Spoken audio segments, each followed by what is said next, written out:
Hello. In this video, I'd like to look at the renewable energy industry and in particular the toxic legacy that it's creating. This is going to be a major problem for all of us moving forwards. So we've been led to believe that renewables are a good thing. We call it greenwashing. We're conditioned to think of renewables as clean, green energy, cheap energy, reliable. It's not. The truth is somewhat different. What we're going to look at in this video is some of the processes involved, the materials, and the toxins. So here is a European Environment Agency epoxy usage flow chart. And it shows epoxy being used in solar panels, in batteries, and in particular here in wind turbines. This is the ideal that the wind energy people would like you to believe, that it's all scenic, beautiful, tranquil. Yeah, not quite. So let's look at one of the processes. Blade erosion. And here, what we're talking about is the wind turbine blades shedding material in daily operation, and particularly when they're serviced, when they're fixed. So this process is well understood, and it's really only a problem for the developers in terms of profit. It eats into their profits. What they don't want you to know is that much of this material contains toxic elements, and these are a short-term threat to our health and a longer-term threat to our health because, like PFAS, they bioaccumulate. In other words, they accumulate over the years and they don't break down. So the effect is cumulative, and they will impact humans, our health, animals, and the environment itself. So here's a blade that's had a pretty rough life, to be fair. This is actually from a wind energy industry photograph. This is not one we've made up. It's not photoshopped in any way. And you can see here that erosion has caused the coating material, which is this white, and then the orange is an undercoat. It's completely stripped away. And what's exposed is the fiberglass core, and inside of there is a filler, usually. So in July 2024, a wind turbine blade failed catastrophically at a place called Vineyard Wind off the coast of Massachusetts. The authorities were on the case and demanded full disclosure of the materials safety data sheets. Now, this is well known in all industry. It's a very detailed breakdown of what materials a product contains and what the potential hazards are. So now we know for the first time what we're dealing with, and we know what those products will become as they weather and break down with, for example, UV exposure from the sun, or dissolved into salt water, or an acidic peatland environment. And now we can predict that effect. This is what happened at Nantucket, major blade failure. This was part of the beach cleanup campaign. And really what the developers tried to tell us, well, the only hazard is that these parts here, this is all quite sharp and we wouldn't really want a swimmer coming into contact with it. Okay, well, what's revealed from those material safety data sheets? We have microplastics, fiberglass particles, and shards of fiberglass, sharp shards. Chemical leachates. Now, in there, we've got three basic chemicals that are used in making epoxy. Epichlorohydrin, bisphenol A. We've got PFAS and PFOA, the forever chemicals. Phthalates. Now, the phthalates are, as with BPA, an endocrine disruptor, and that has a very, very significant impact. Plastics containing phthalates have been linked to birth deformity and lack of human fertility. Now, we that follow the news know that human fertility is at an all-time low, and it would appear that there is a good reason. We also have volatile organic compounds, VOCs, heavy metals, and by that we mean lead, cadmium, zinc, antimony is one.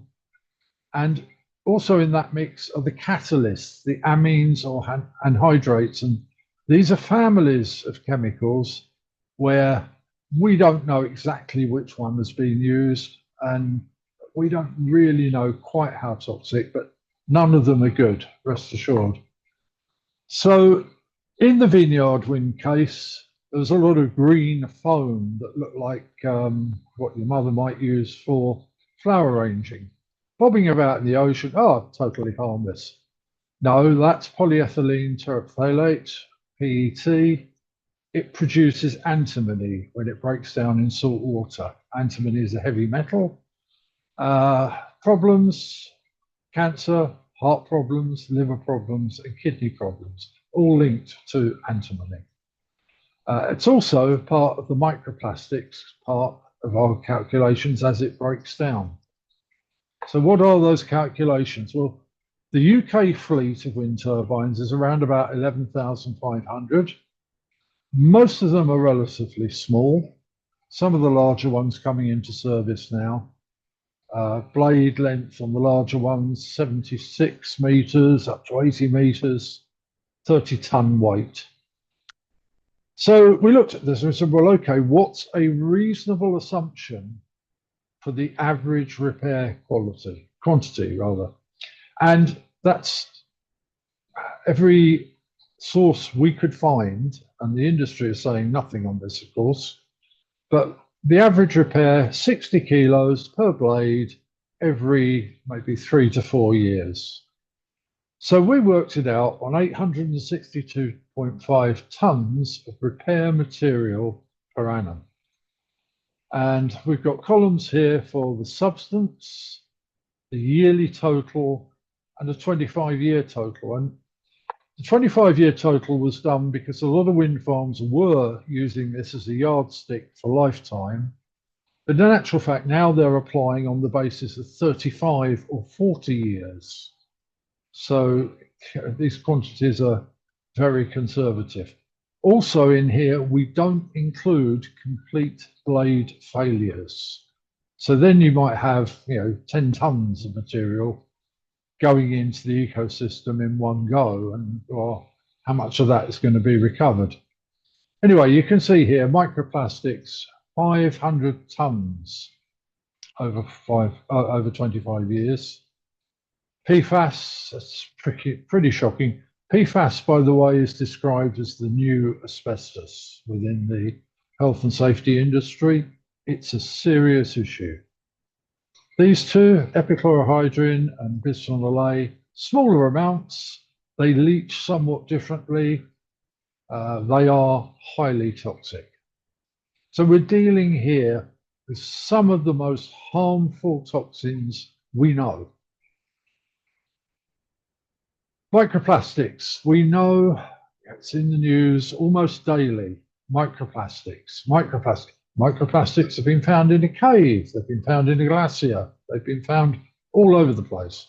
So we're not saying that wind turbines are the only source by any means, but here we are building a massive network of machines that are just going to spread this all over our communities and our precious ecosystems. And these are not going in city centres, they're going on upland moorland in some of the most beautiful parts of the country. They are pervasive, they are persistent, they cause ecological harm, potential health risks, and there's very little you can do about it. We've got here some other substances. We've got fluids such as oil, coolant, and hydraulic fluids. And I won't go through them all, but none of those are good. And we've got the foundations, 3,500 tons of concrete, reinforced concrete, for a 200-meter turbine. And these are the likely leachates. And this is important because this isn't a one-off event. These bases are going to stay in the ground. There is no plan to remove the base from the ground.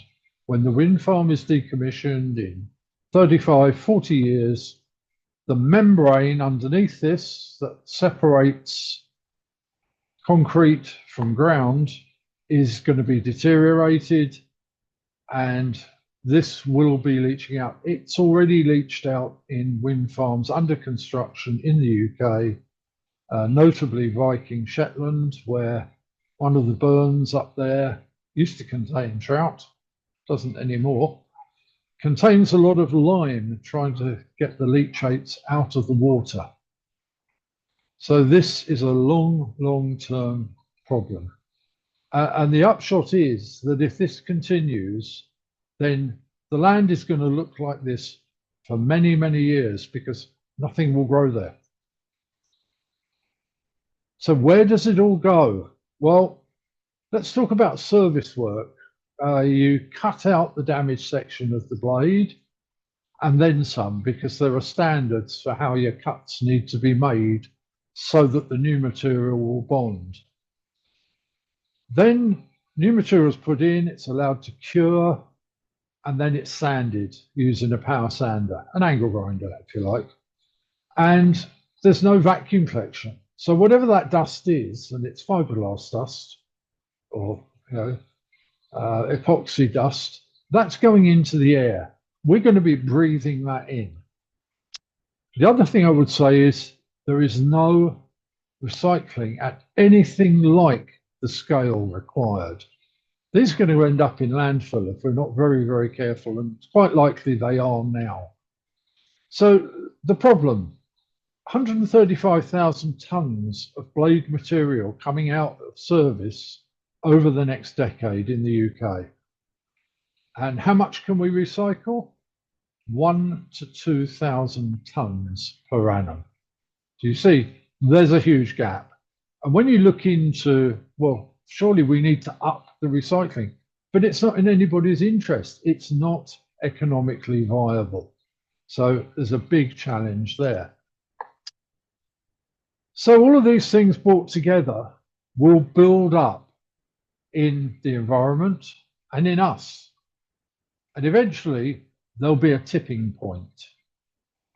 We predict, and AI predicts, that tipping point could be within the next 10 to 15 years in sensitive ecosystems, where the accumulation of microplastics and hazardous substances may exceed environmental thresholds. Now, there isn't enough monitoring for this. There's no enforcement on this sort of thing. Let's look at another emission, which is very likely harmful to us. It's called infrasound, and it's basically the quantity of sound below a frequency of 20 hertz. We can't hear it. The industry says, oh, if you can't hear it, it can't be a problem, can it? But there's quite a lot of evidence coming through now that it's a big problem. And we know wind turbines generate infrasound. We know that the bigger the turbine, the bigger the infrasound, because it's compressing more air between the blade and the tower. And infrasound in the workplace is very highly regulated. Why? Here we've got a sonogram of a turbine start-stop test. So this red here is high levels of noise energy. When it's stopped, it falls away. This is when the turbine was stopped, started again, it starts up again. So that's from a University of Kiel study proving that the infrasound is there. Other problems, well, Vegetation is changing around wind farms. That's already been found. Pilot studies, potentially dangerous substances around Sweden's largest wind farms. We have wild boars in the Bohemian forest, the Czech Republic, where the liver that would be a delicacy is now condemned because it's full of PFAS. Now, where is that PFAS coming from? The factory that they're telling us it's coming from is actually downwind. So that's very unlikely. What's upwind are wind turbines, lots of them. So we have a report coming in from Sweden soon. There's a program called SoundSim 360 modeling system. We've had some of that report. We know 80 dB within residences within 3 kilometers of turbines. Now, if that was audible sound, that is absolutely appalling. It's kind of double the limit that's allowed. And of course, it's a logarithmic scale, so it's worse than double. So let's have a look at solar panels. Surely they're okay. Well, yeah, nice picture. There's one reality. That was actually Anglesey, I believe, that photo was taken. Heavy storm went through, smashed panels. Apparently, soil testing found no problem. Yeah, don't quite believe that, but still. What could be the problem is that these contain cadmium, lead, selenium, silicon tetrachloride, and PFAS. All of these are highly toxic, and with the exception of number 4, they can all leach from damaged panels. BESS, battery energy storage system. Wow. Okay, Moss Landing, California. It was all over the news. The smoke plume, that's actually caught fire twice now within a year. What have they found? Well, there's the list. This is from soil testing around Moss Landing. And as you can see, I mean, it doesn't take a scientist to know that none of those are good news. There's been quite a large response in the Facebook group. Something like 2,500 people have reported symptoms from the smoke plume from that fire. And these fires are not an unusual occurrence. There we go. Burning eyes, sore throats, burns, headaches, and nosebleeds, metallic taste. 1,200 people evacuated. 2,500 people joined a group reporting symptoms. The operator declined to comment. Even pylons and the infrastructure, the cabling. This is on BBC's Panorama. And there was a lot of arcing going on in those wildfires in California. Whether they started it or whether it was as a consequence, but we would advocate that undergrounding for cables would be far better. But of course, it's too expensive. So the conclusion, there's a lot more to renewables than the developers or authorities are telling us. And in fact, now we have evidence the authorities know full well and are putting things aside in favour of the developers.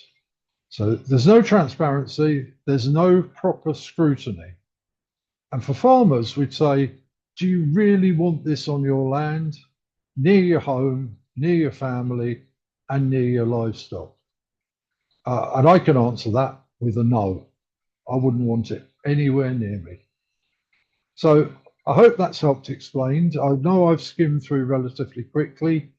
Please feel free to pause and have a detailed read of what I've shown you here.